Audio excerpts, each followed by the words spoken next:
The extortion letter was the first real break in the case. Then, about a month after the poisonings, a letter showed up at the corporate headquarters of Johnson & Johnson. It was postmarked from Chicago, and its contents completely changed the direction of the investigation. It was a demand for $1 million. The author claimed responsibility for the murders and promised to stop the killing if the money was paid. Suddenly, the faceless killer had a voice, and that voice belonged to a man named James Lewis. The extortion letter was the first real break in the case.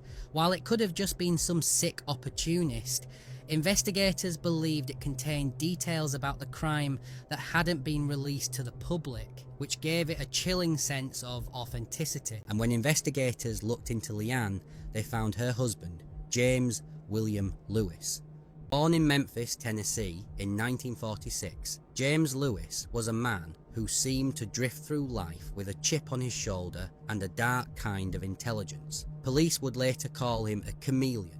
He used at least 20 different aliases and worked all sorts of jobs. Accountant, computer specialist, you name it. But Lewis's past was much darker than a string of failed jobs and personal tragedy. In 1978, while living in Kansas City, he was charged with the grisly murder of a 72-year-old client named Raymond West. West's dismembered body was found in his attic the same day Lewis tried to cash a forged check from West's account. It was a horrific crime, but Lewis walked free. The case was thrown out on a technicality. A judge ruled that police hadn't read him his rights properly. This was the man now at the top of the Tylenol suspect list. The letter was the link. Investigators tracked its origins and learned that James and Leanne had recently lived in Chicago, but had moved to New York City just weeks before the poisoning. This fact would become a major sticking point later on, but for now they were the focus of a massive nationwide manhunt. A librarian at the New York Public Library recognised James from a wanted poster and called the cops. He and Leanne were arrested. He quickly admitted he wrote the extortion letter, but he flatly denied having anything to do with the murders.